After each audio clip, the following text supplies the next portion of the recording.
Hello, നമസ്കാരം. എല്ലാവർക്കും സുഖമാണെന്ന് പ്രതീക്ഷിക്കുന്നു. ഞാൻ എൻ്റെ അടുത്ത ബാച്ച് കുക്കമ്പർ വള്ളി വീശി തുടങ്ങി. കഴിഞ്ഞ ബാച്ച് ഏകദേശം കഴിയാറായി. അത് വിളവ് കഴിയുമ്പോഴേക്കിനും നമുക്ക് ഇത് വിളവെടുപ്പ് തുടങ്ങാം. അങ്ങനെയാണ് എൻ്റെ കൃഷി രീതി. അപ്പോൾ ഇതിന് ചെറിയൊരു പന്തൽ വേണം. തൽക്കാലത്തിന് ചെറിയൊരു പന്തൽ മതി. പിന്നെ വള്ളി നല്ല വീശുമ്പോൾ നമുക്ക് ചെറിയൊരു കയറ് കെട്ടി കൊടുക്കാം, അത്രമാത്രം മതി. വേറെ കുക്കമ്പറിന് വലിയ പന്തലും കാര്യങ്ങളൊന്നും വേണ്ട. ചെറിയൊരു പന്തൽ മതി. ചെറിയ വടി കത്തി കൊടുക്കുക, എന്ത് ചെയ്താലും മതി. അങ്ങനെ വീശി കായ്ച്ചോളും. കഴിഞ്ഞ പ്രാവശ്യം നട്ടത് നല്ല വിളവാണ് കിട്ടിയത്. ഇപ്പോഴും കിട്ടിക്കൊണ്ടിരിക്കുന്നുണ്ട്.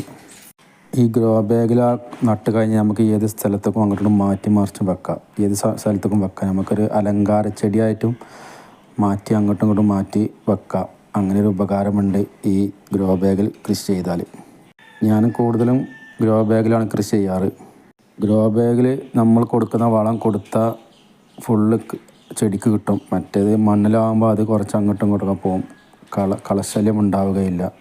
നല്ല വിളവാണ് കുക്കമ്പർ എനിക്ക് ഗ്രോ ബാഗിൽ നട്ടാൽ കിട്ടാറ്. ഇങ്ങനെയാകുമ്പോൾ ഏത് സമയത്തും എനിക്ക് കുക്കമ്പർ പറിക്കാറുണ്ടാവാറുണ്ട്.